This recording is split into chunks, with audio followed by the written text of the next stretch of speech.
నమస్తే, welcome to 99 TV. నేను జ్యోతి. Updates చూద్దాం. విజయసాయి రెడ్డి భయపడుతున్నారా? వైసీపీలో ఓ వెలుగుతున్న ఎంపీ విజయసాయి రెడ్డి ఇలాంటి రొచ్చులో ఇరుక్కున్నాడేంటి? ఇంత బతికి చివరకు ఇంటెనకాల చచ్చినట్లు ఈ తల నెరిసిన వృద్ధ నేతకు DNA పరీక్ష చేయిస్తారా ఏంటి అని కొంచెం జాలి, బోలెడంత ఆశ్చర్యం నేడు ఉభయ తెలుగు రాష్ట్రాల్లో నెలకొంది. ఎందుకిలా, ఏమైంది అని తెలుగు ప్రజలు తలపట్టుకుంటున్నారు. ఓ అమ్మ నాన్న బుడ్డోడు అనే సినిమా టైటిల్ పెట్టేసి మీడియా ఉతికి ఆరేస్తోంది. శాంతి బిడ్డకి తండ్రెవరు?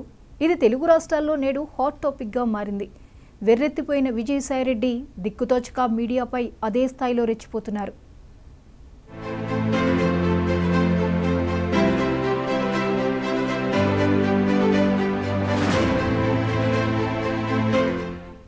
దేవాదాయ శాఖ కమిషనర్ శాంతిపై గత కొన్ని రోజులుగా వస్తున్న ఆరోపణలు అందరికీ తెలిసిన విషయమే. శాంతి భర్తగా మదన్ మోహన్ ఓ ఫిర్యాదు చేయడం, తన భార్య గర్భం దాల్చిందని వైసీపీ కీలక నేత విజయసాయిరెడ్డి దానికి కారణమంటూ ఫిర్యాదు ఇచ్చినట్లుగా ఓ లేఖ సోషల్ మీడియాలో వైరల్ అయింది. శాంతి భర్త విదేశాల్లో ఉన్న సమయంలో ఆమె గర్భవతి అయిందని, దీని వెనుక విజయసాయిరెడ్డి కారణమని ఓ వర్గం మీడియా ఆరోపిస్తోంది. బరి తెగించి హద్దులు మీరి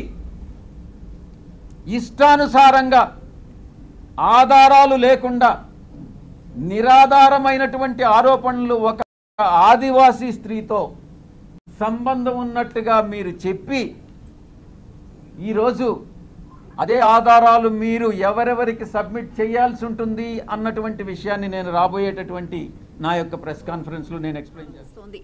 మీడియాపై ఓ రేంజ్ లో ఫైర్ అయ్యారు ఎంపీ విజయసాయిరెడ్డి. ఆయన సోషల్ మీడియాలో పెట్టిన పోస్టులు చూస్తే ఆయన కుడితిలో పడ్డ ఎలుకలా